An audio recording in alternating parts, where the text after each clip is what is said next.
I'm Jeff Walker with the Southern Dirt Motorsports podcast, and today we're going to do a podcast, very special podcast today, newly inducted into the Hall of Fame, Doug Sopha. And to my right, got Gary Lawrence, co-host, and to Doug's right, I've got Randall Davis. He is a Hall of Fame member, Randall Davis. So, and I know we've been reading all these paper clippings where Randall actually raced at the same time that Doug did. Yes, he did. Followed him more times than not, but actually won races during the 1977 season. Yeah. And finished second in the points. So, like we had talked about before, Doug, I'm sure you have no idea as to how many racetracks that you've been to. I have no earthly idea how many racetracks through the years that I've been to. It's hundreds, I guess. You know. And I mean, could you have ever fathomed that life was going to take you down this road right here? And I had no earthly idea. I did not know, you know, from back in when we started in McMinnville. I started with Don Hobbs racing and helping him, and I got the bug and had to get me a hobby car. Well, I was going to ask you a question before you get real carried away into it. Did you go to the races as a kid, or? Very little. Junior young.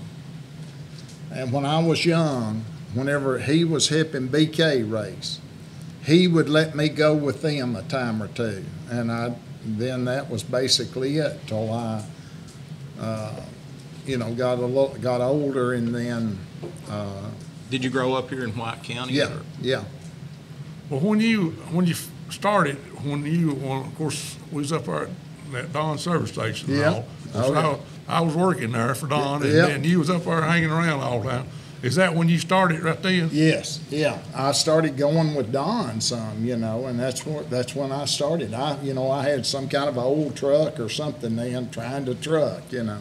Well, you'd never had a race car No, before that. never had a race car. Well, I can remember, and I'll tell this story, and you correct me if I'm wrong, but I remember going to Duck River Speedway. There was a fellow by the name of Billy Clanton, and he showed up that night and had two brand new Chevy 2 race cars, number 50. And it's not the Billy Clanton from Georgia, but No. Billy Clanton from Shelville, Billy Clanton Paving at the time, I think, is what a company that he owned. And you made the comment that he couldn't race both those cars at the same time, and you ended up buying one. Was that Yep. your first race car? No, that wasn't the first car. You can look back through pictures, and that was the first Chevy 2 that BK we ended up with it. Me and him got together, and it put 56 on that car. And that was the Chevy 2 that he drove. No, my first race car was a 55 hobby car that I bought from Wildman Smith, and G.L. Wilcher and I put it together, and we had that Camaro that Don was driving. I had to have me a car, you know, so we bought that 55, and that's where I started at. And then I guess I went through this and that, and I was at Duck River and didn't have a car or something, so But you didn't race that car that night, did you? No. You just bought it. You brought it back because home. I think he pulled the motor out of it. So that wasn't the same car that you raced in the hobby division, or? Yeah, I raced it some in the hobby division, the Chevy 2 in the hobby division.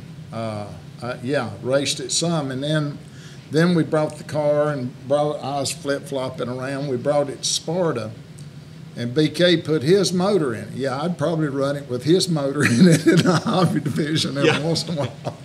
But you also said you drove for Billy Hudson, Oh, yeah. Odie Brock, Yeah, in the 55 Chevrolet that they had. yeah, 35. And there's a picture on the Facebook page, and I can remember you buying that old big truck.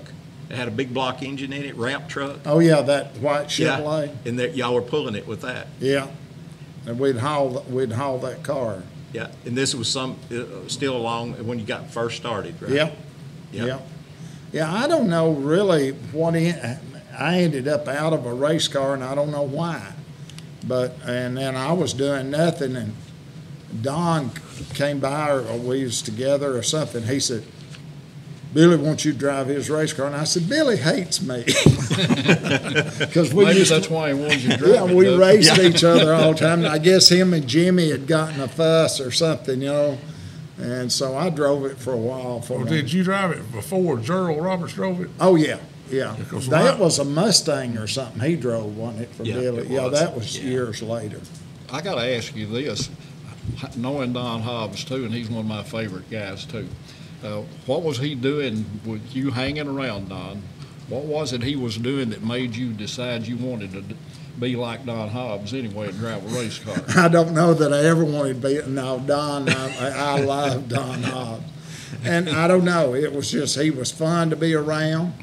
You know, we'd always kid him. He had that wart on top of his head. Was going to flip that wart off of his head, you know. But, even whenever, you know, dirt tracks slowed down a little bit, I'd help take his car to Nashville, you know. And that's kind of how it started. Don Hobbs was the greatest guy ever, and He he was a never character. He did was grow a up. great Never did grow personality. up. Yeah. He never did grow up. His idea of fixing a race car was to change the gear. Yeah, that was about Always it. lower. It Yeah. don't matter where he was at. He needed to go lower on the gear, and that was how he fixed the race car. And Don, he actually had started back with Earl Lawrence back in the old coupe days, right? They used to be in the back room of our house before we had a garage, and he'd be there every night. They'd be building the motors, and they'd change this. And every time they come up with another cam, I don't care where it comes from, they'd change that and try it. It was every night. He was there every night. Yeah. But he was a That successful back racer. before my time. Yeah, he was. Yeah. He was a good racer. And like you say, he went to Nashville like on the Tuesday nights. Yeah. And used to win races. He got where he could win down there too, didn't he? Yeah, and then I got to know Dave Cisco from Don. David helped Don. And then that old Camaro we had, we never could get that thing to handle. Well, you fooled with that thing years later, but it never would handle. And I'd haul it down to Cisco's place. And of course, they'd work on it. They was just doing us a favor. And, but I got to know Dave well, which was good, and got to, you know, go to races and help him pit, you know. Yeah. But Dave was about to become a really, really prominent driver, a little bit of, I guess, call it extra luck, and he would have been. Dave was a good driver. he was good. He was as good as anybody out there. He just He didn't just get never did have the back in that. He never- didn't have the brakes that some of the You know, ones that went on. he did. and Richard Childress kind of raced together because when I'd go help them pit, I'd have to pit for both of them. And I was the biggest one of the bunch, so I had to carry the gas can.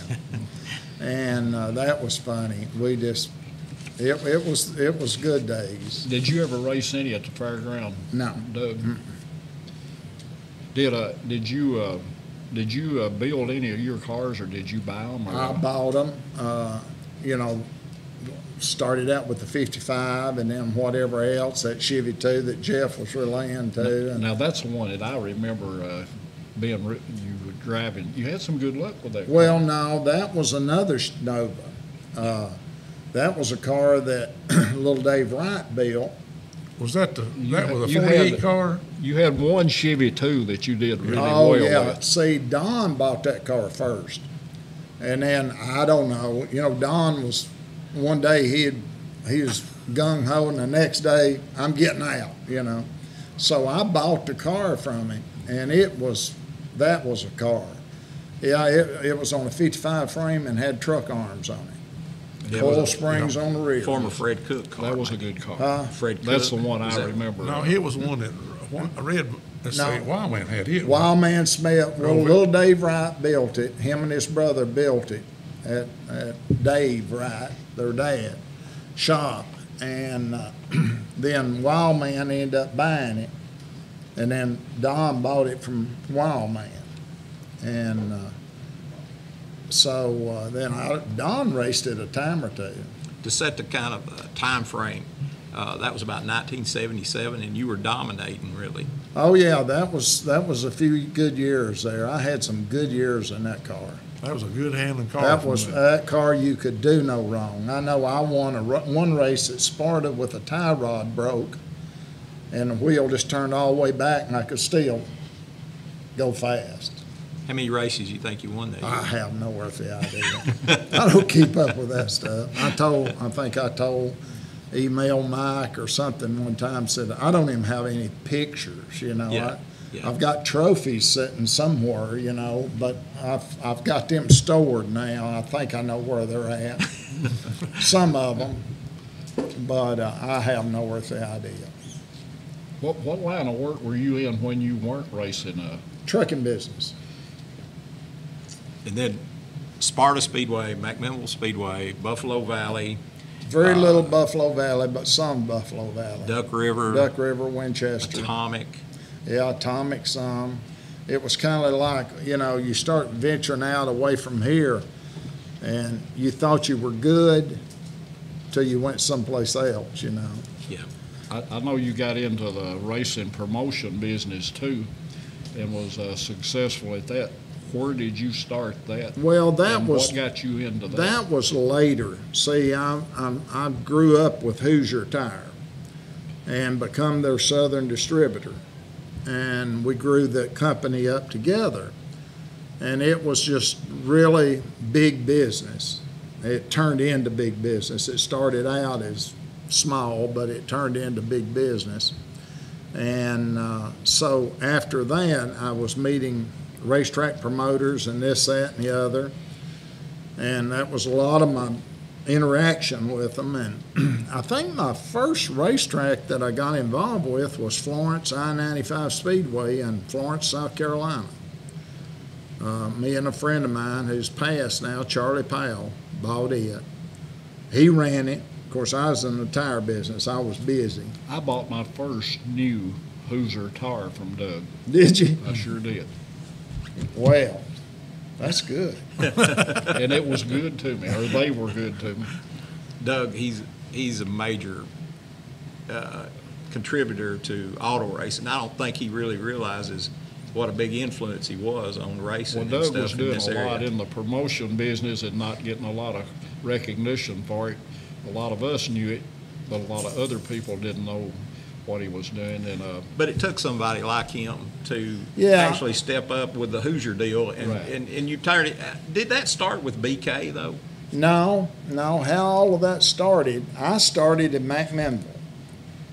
And I guess Gary and I was talking about, I guess it was in 73 that I went to Hoosier and picked up some recap tires. Okay. Then we, I'd sell a few recaps and just, piddling around. Never will forget, I forget the guy's name that was at McMinnville Freight Lines, Bill McCormick. Hoosier sent everything, COD cash, everything. And of course, none of us had any money then. And Bill would hold them on the dock for me, till I could come up with the money to bail them out. That was because it interline and come into McMinnville Freight Lines, and that was pretty interesting. But then it grew from there. It forever.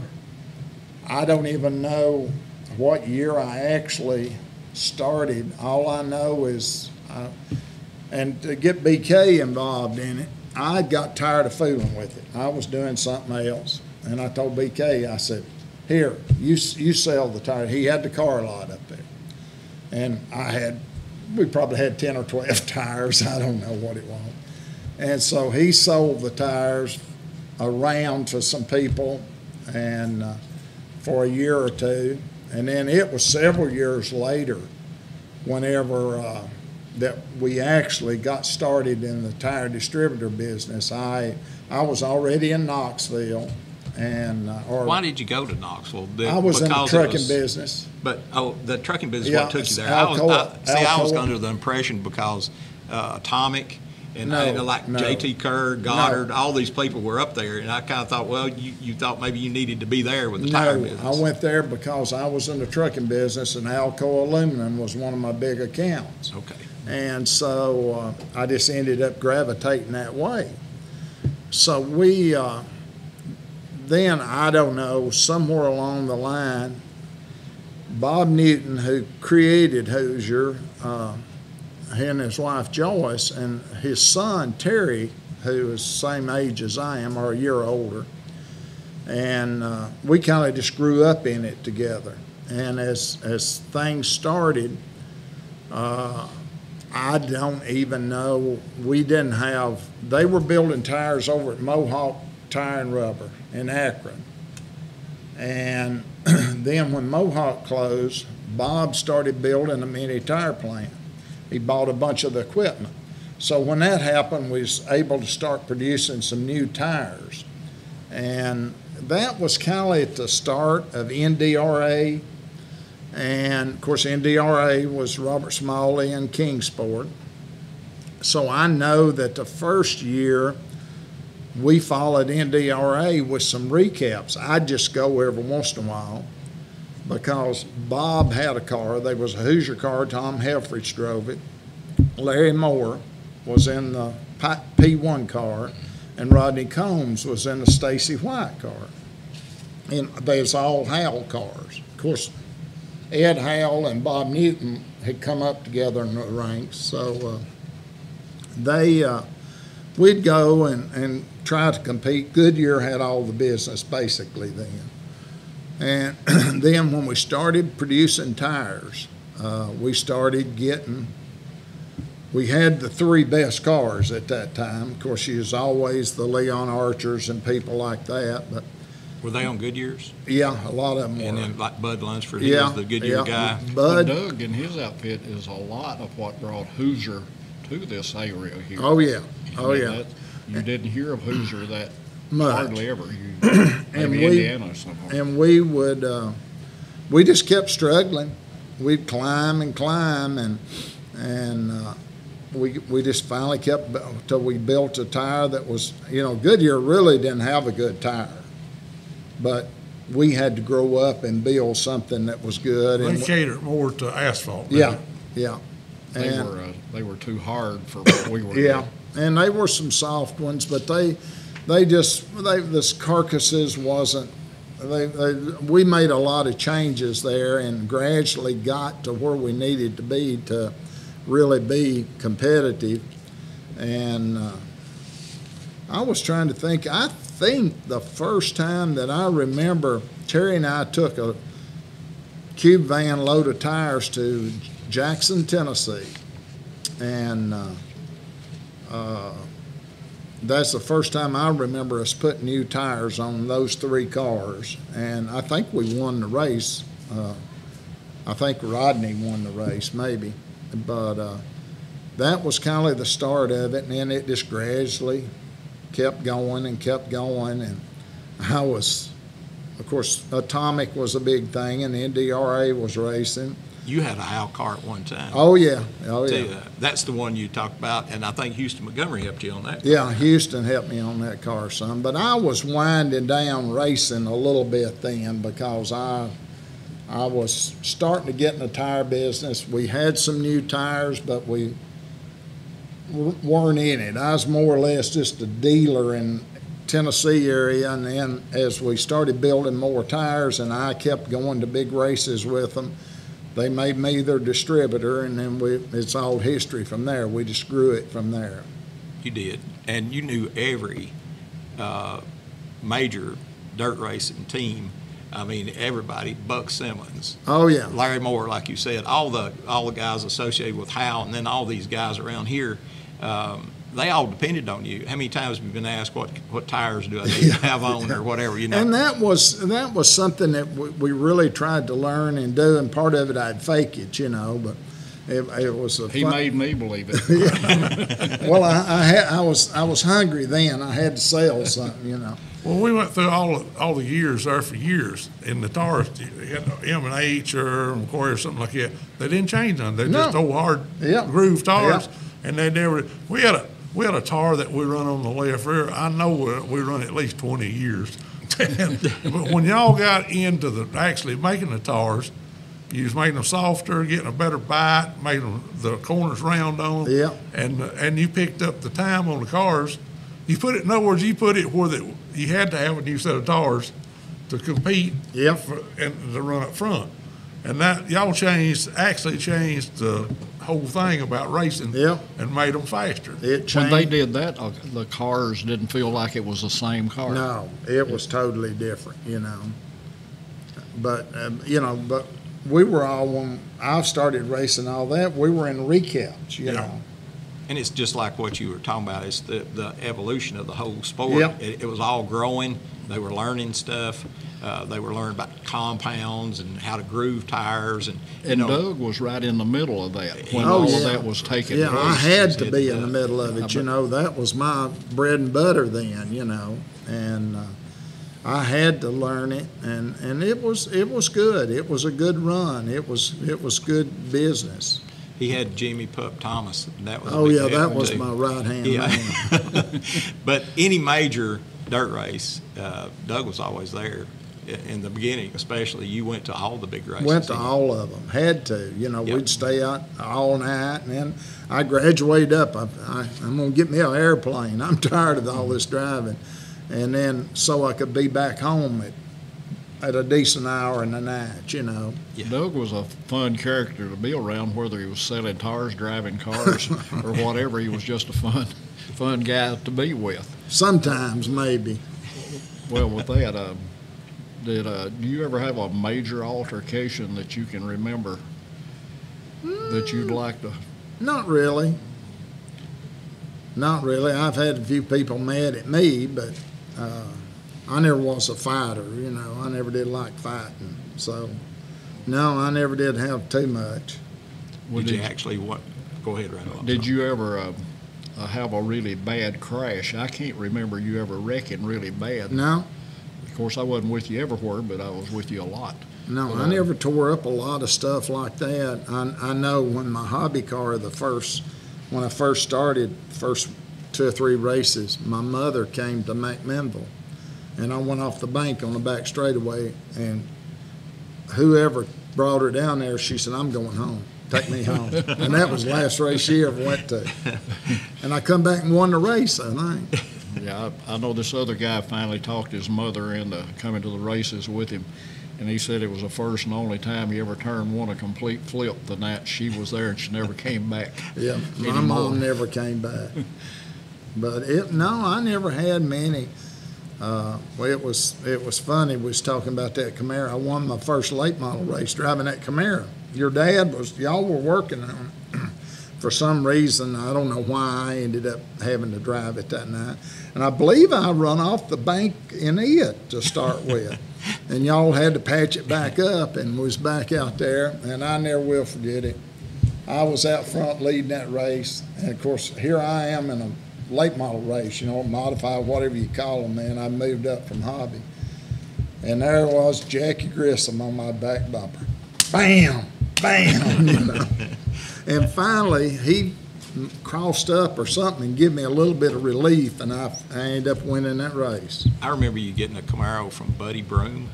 Yeah, Yeah. that was after the Nova, Yeah. the Chevy 2. Did you race that car a lot? Yeah, I raced it quite a bit. I took it. We went to a lot of different places with it. Even took it to Volusia County one year and raced it and wrecked it pretty bad. Bent the frame up at Atomic. And you remember Dexter Brady? Yes. Dexter was helping me then some. And I ended up taking the car back over to Georgia, and they put a piston snout or something on it. It never was as good, but raced it some. I thought that car was beautiful. It had the mag wheels Oh, it on was it. unreal. It was Dexter really a was nice really car. good at He was. at cars too. Yeah. You know, he ran some at the fairground too. Yeah, Dexter was good. He was good at building heads too. Yeah. Dexter was good at a lot of things. Yeah, I know that the motors that we had, basically, we'd buy the block and stuff at Turner's, and Dexter would do the machine work on it, and most of the machine work, and then I guess GL would put them together. And those motors lasted forever, you know. Jeff's dad was a really good engine Oh, yeah. builder too in the day. Paul was a good one. He was a real good. There's a picture on the Facebook page of you and I can't think of who it was, but you were driving the 56, the Nova car. Yeah. And you were right up on the outside of the racetrack with the back end hung out. That was always kind of your style, wasn't it? Yeah, pretty well. But that car was a weapon. You know, BK was okay in that car because he had always block off the right front brake. Yeah. That's the way BK drove the car, and he was okay in that car, and I could not drive it with 3-wheel brakes. And I mean, I probably won a race or two in it at Sparta, but he was pretty good in it. I never will forget, we went to Winchester one night, and he won the race. And Billy Hill run second, and they protested us. Of course, the motor was illegal, you know, I guess. I don't know. But we never would give him the trophy back, you know. And they was all wanting to whip me for some reason. I didn't have nothing to do with it. You raced during the time. That's what I meant about his controversy. Yeah.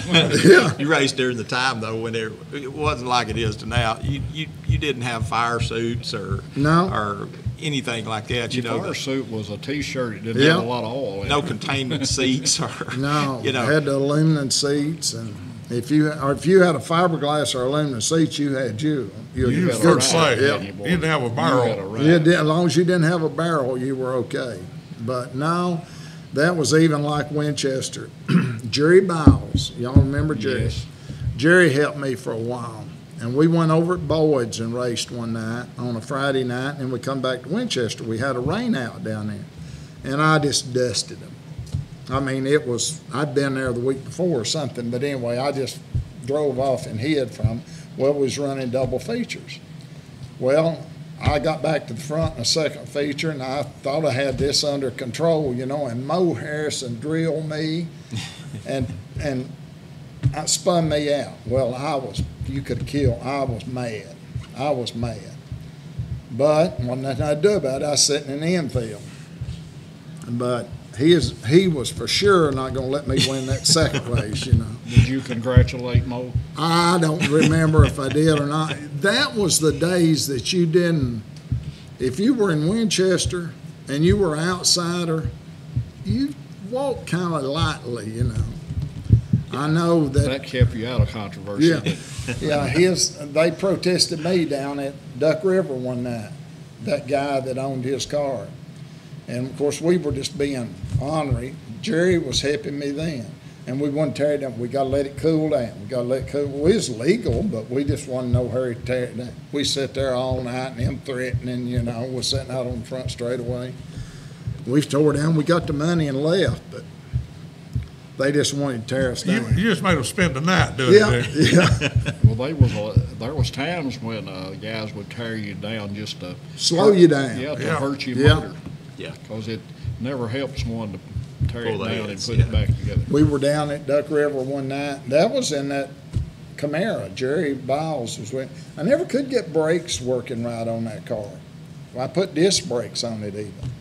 And I couldn't stop it. Jerry went back to the modified days when they put a booster on the car, on the booster brakes. Yeah. And he put a booster on it, and I had brakes then. So we were all really thinking we knew something. And I'd learned something. Jerry Inman was running drag tires. Those things were fast. Firestone drag tires. I got me a set of them. This is back years ago.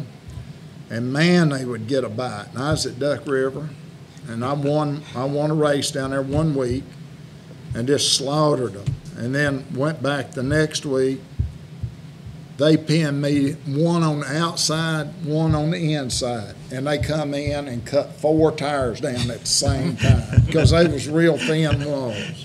So it ended my drag tire business, Right. you know. Well, with that, we'll end this edition of Southern Dirt Motorsports Podcast. And Doug, how about you come back and do a second segment with us? Sure.